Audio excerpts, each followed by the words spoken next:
Hey everyone, welcome to today's 5-minute thought. What do you have faith in?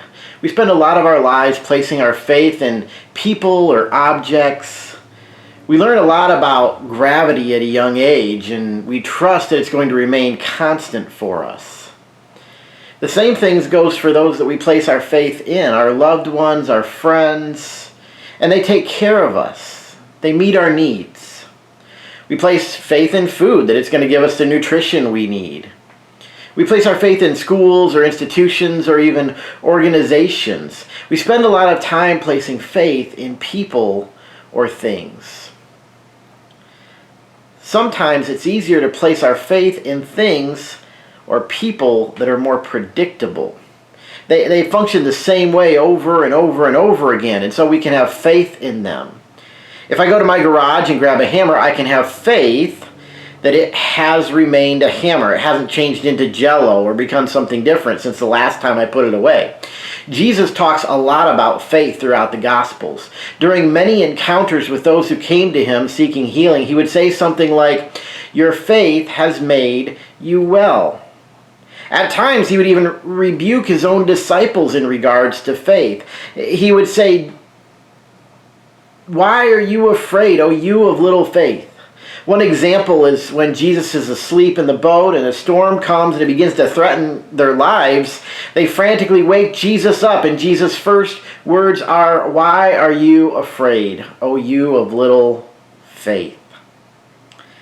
Well, Jesus, we're afraid because we're about to die. Well, later the disciples failed to heal a man after they were trying to cast out a demon. He was demon possessed, and they asked Jesus why they weren't able to do that, and Jesus responds, "Because of your little faith." He says, "For truly I say to you, if you have faith like a grain of mustard seed, you will say to this mountain, 'Move from here to there,' and it will move, and nothing will be impossible for you." That's Matthew 17, verse 20. So how does someone have faith in God? How do you get faith? In Hebrews 11:1, we're told, "Now faith is the assurance of things hoped for, the conviction of things not seen." Our faith is integral to our relationship with God. Without faith, the author of Hebrews tells us, it's impossible to please God. Now, I don't know about you, but I want to please God. I want to do things that are honoring to Him, but it seems like there are elements of faith that are maybe just a little too difficult to wrap my mind around. I could say that faith is simply belief in God, but it needs to go deeper than that. In the book of James, he reminds us that even demons believe in God. So it has to be more than just belief. We can know something with our minds and not allow it to go any deeper than just that belief. There are 3 components to faith that I see in Scripture. First, you need to know about God. This includes understanding details about God's character, Jesus' life, death, and resurrection, and even the Bible's message and authority. Paul reminds believers that faith comes by hearing. We need to have some knowledge about God before we can have faith in Him.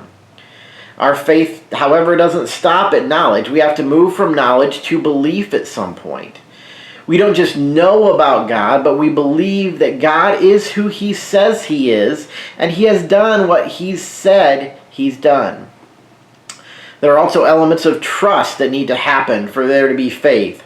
The Bible tells us, "Trust in the Lord with all your heart," Proverbs 3:5. We must move from knowing and believing into trusting God. If I go sit down at my kitchen table at home, I trust a chair to hold my weight. I trust it has been built in such a way that the structure will support me like it's done many times before. The same is true for our trust in God. Trust is reliance upon God to meet all of our needs. We come to Him understanding that even though this life may be hard, we can trust Him because He is worthy of our trust. The greatest phrase that exemplifies our trust in God would be, "Not my will, but your will be done." Trust is our deciding that God's way is best, even when we want to settle for less. Finally, obedience is linked to our faith. Our knowledge, belief, and trust in God is demonstrated in our walk with him. As James implores believers in the New Testament, he says, so also faith by itself, if it does not have works, is dead. That's James 2:17. Our faith is to be demonstrated in our obedience to God throughout our whole lives. That means every second, minute, hour, and day. There's no vacation, there's no break from our faith. I'll leave you with this final thought.